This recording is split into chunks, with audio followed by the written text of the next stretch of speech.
Ripple workshop channel में आपका स्वागत है। आशा करता हूँ आप सब ठीक होंगे। आज हमारे पास आया है एक स्प्लिट एसी का पीसीबी। इसमें प्रॉब्लम क्या है कि जैसे कि हम इसको चालू करते हैं 1 मिनट के बाद जो आपका आउटपुट आना चाहिए वो नहीं आता है, और कभी कभी ऐसा होता है कभी आता है कभी नहीं आता। साथ में जो ये आउटपुट का रिले देख सकते हैं, इस आउटपुट रिले से एक अजीब सा एक आवाज़ आता है हिस कर। अब इसको चालू करके देखते हैं कि आखिर इस पीसीबी में प्रॉब्लम क्या है करके। तो हम पीसीबी को चालू कर देते हैं और इसको स्टार्ट दे देते हैं। तो अभी देखा जाए तो आपका 27 पे चल रहा है टेम्परेचर, और इस पीसीबी से देखा एक अजीब सा एक आवाज़ आ रहा है। गौर से आप सुनेंगे तो आपको सुनाई देगा। मैं थोड़ा ऊपर उठा लेता हूँ ताकि आपको ये आवाज़ साफ से सुनाई दे। ओके,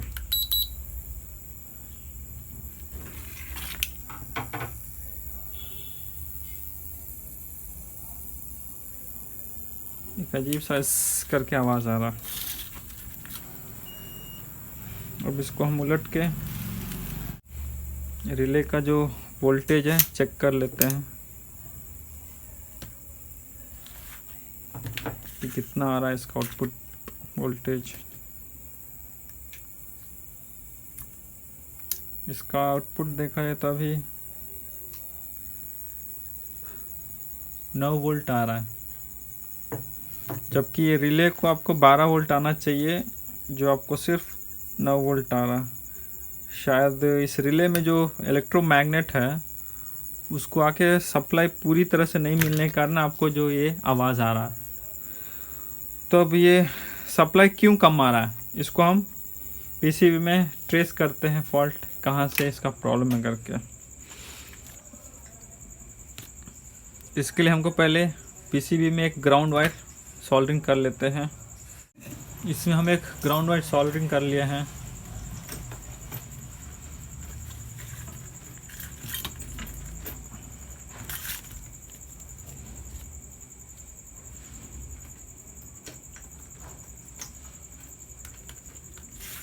और मल्टीमीटर को हम डीसी वोल्टेज में रख लिए हैं।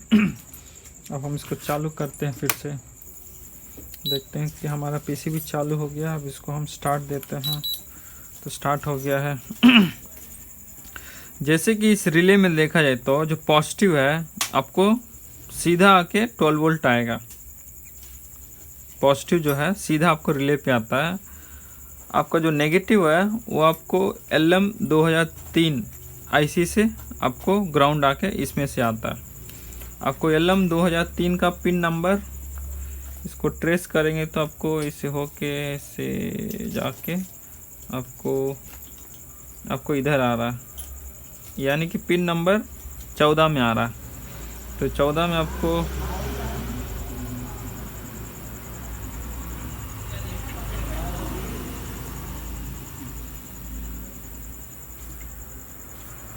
ग्यारह वोल्ट आ रहे हैं, जबकि इसमें से आपको ग्राउंड जाना चाहिए। अब देखिए ये चालू हो गया। अब देखते हैं 14 नंबर पिन पे क्या होता है। 14 नंबर पिन पे आपको 0.7 आ रहा है।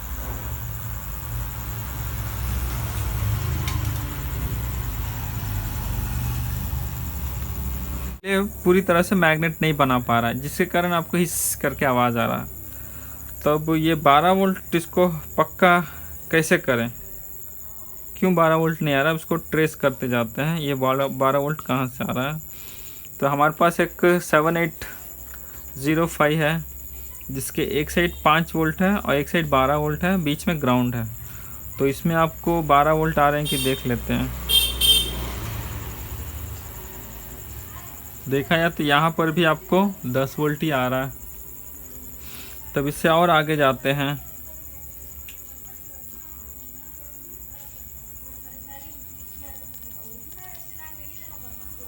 यहाँ पर भी 9-10 ही आ रहा है। तब हम यहाँ तक चेक कर लिए हैं। अब इसके बाद हम पावर सप्लाई के चेक करना पड़ेगा। यहाँ पे डायोड लगे हुए हैं, 2 डायोड, दोनों जो कैथोड जहाँ पे मिलते हैं वो पॉजिटिव आपका, तो आपका ये कैथोड इधर आ रहा है, एक कैथोड है, यानी कि आपका ये प्लस पॉइंट है।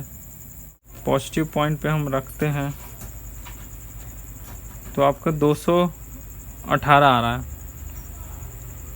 जबकि ये SMPS पावर सप्लाई है। तो आपको स्टार्टिंग में यहाँ पे आपको करीब 300 के करीब आना चाहिए, तभी जो SMPS सप्लाई है आपको 12 वोल्ट बरोबर बना के देगा। शायद ये 300 बनने की जगह पे आपको सिर्फ 220 या 218 कुछ बन रहे हैं। तो फिल्टर कैपेसिटर शायद ख़राब हो सकता है, तो हम इसको पहले बदल के देखते हैं, इसके बाद चेक करते हैं कि हमारा सही हुआ कि नहीं हुआ। तो हम पहले PCB को बंद कर देते हैं और इस फिल्टर कैपेसिटर को बाहर निकाल देते हैं, जो 400 वोल्ट और 10 UF का है। अब इसको हम PCB में लगा के, इसमें आपको माइनस और प्लस का ध्यान देने का है। आपको PCB में देखा जाए तो एक तरफ आपका ब्लैक करके रखा है, तो आपका नेगेटिव होगा। PCB को हम एक बार चालू करके देख लेते हैं।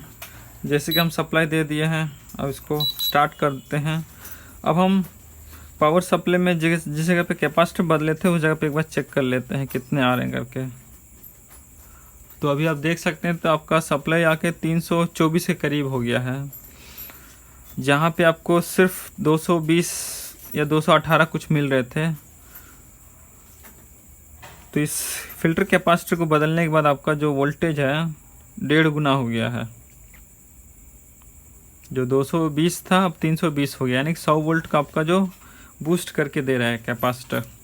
अब इसके बाद आपका जो 12 वोल्ट बन रहे हैं कि नहीं देख रहे हैं, रेगुलेटर IC है।